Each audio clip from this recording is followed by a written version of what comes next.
네, 국회가 카카오 먹통 사태 재발 방지를 위한 입법에 속도를 내는 가운데 오늘 국민의힘과 정부가 함께 대책을 논의했습니다. 이런 가운데 여야는 오늘 양곡관리법 개정안 처리 여부를 놓고 거세게 충돌할 것으로 예상됩니다. 자세한 내용 국회 취재기자 연결해서 알아봅니다. 이경국 기자. 네, 국회입니다. 네, 우선 오늘 아침에 진행된 당정협의 내용부터 자세히 전해주시죠. 네, 국민의힘과 정부가 오늘 카카오 먹통 사태와 관련한 당정 협의를 진행했습니다. 우선 이번 화재로 인한 서비스 장애 현황과 복구 상황을 파악을 했고요. 소방당국의 에너지 저장 장치 화재에 대한 대책 마련을, 그리고 카카오에 대해서는 피해 보상에 적극 나설 것을 강력히 촉구했습니다. 국민의힘은 카카오가 데이터 관리에 안일했다며 비판을 쏟아내기도 했는데요. 먼저 듣고 오겠습니다.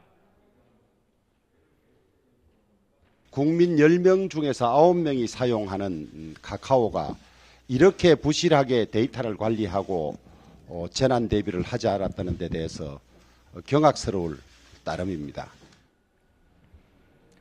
네, 카카오의 문어발식 확장과 독점적 구조로 인한 부작용을 방지해야 한다는 목소리도 나왔습니다. 이미 국회에서는 재발 방지를 위한 입법이 줄을 잇고 있습니다. 여야 모두 정부의 재난관리 기본계획 수립 대상에 카카오 등 부가통신 사업자를 포함하자는 방송통신발전법 개정안을 내놨고요. 서버와 네트워크를 이원화, 이중화하도록 하는 법안까지 여당에서 발의된 상태입니다. 이와 함께 민주당은 물론 당정 간에도 카카오의 독과점에 대한 문제의식이 커지면서 플랫폼 업체의 갑질을 막는 온라인 플랫폼 공정화법 제정 논의에도 탄력이 붙을 것으로 보입니다. 네, 현안 관련 내용도 좀 살펴보겠습니다. 오늘 여야가 양곡관리법 개정안을 두고 충돌할 것으로 보인다고요? 네, 그렇습니다. 과잉 생산된 쌀을 정부가 의무적으로 매입하도록 하는 양곡관리법 개정안을 두고 여야의 견해차가 컸는데요. 추가 협상이 계속됐지만 별다른 진전을 보이지는 못했습니다. 민주당은 농민들의 요구가 있는 만큼 법제화가 필요하다면서 오늘 오전 10시 국회 농해수위 전체 회의에서 법안을 처리하겠다는 뜻을 밝혔습니다. 하지만 국민의힘과 정부는 어제 당정 협의를 열고 반대 입장을 분명히 한 상태인데요. 개정안이 쌀의 공급 과잉 구조를 심화시키고 정부의 재정 부담만 더 가중할 거라는 겁니다. 국민의힘은 회의에 참석해서 법안의 문제점을 조목조목 지적할 예정인데요.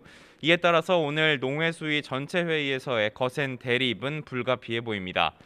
개정안이 오늘 상임위를 통과하고 법사위를 거쳐서 본회의에서 처리되면 윤석열 대통령이 거부권을 행사할지가 관건이 될 전망입니다. 네, 막바지로 접어든 국정감사 관련 소식도 살펴보겠습니다. 오늘도 상임위 곳곳에서 여야의 공방이 예상되죠. 네, 우선 오늘 국회 교육위원회는 서울대학교 등을 대상으로 감사에 나섭니다. 감사 과정에서는 서울대 법학전문대학원 교수로 재직했던 조국 전 법무부 장관을 둘러싼 논란이 도마 위에 오를 전망입니다. 조 전 장관이 직위 해제 뒤에도 서울대로부터 급여를 받은 것과 고려대 입학이 취소된 조 전 장관의 딸 조민 씨가 서울대 대학원 합격 상태를 유지하고 있는 것을 두고 여야의 공방이 이어질 것으로 보입니다.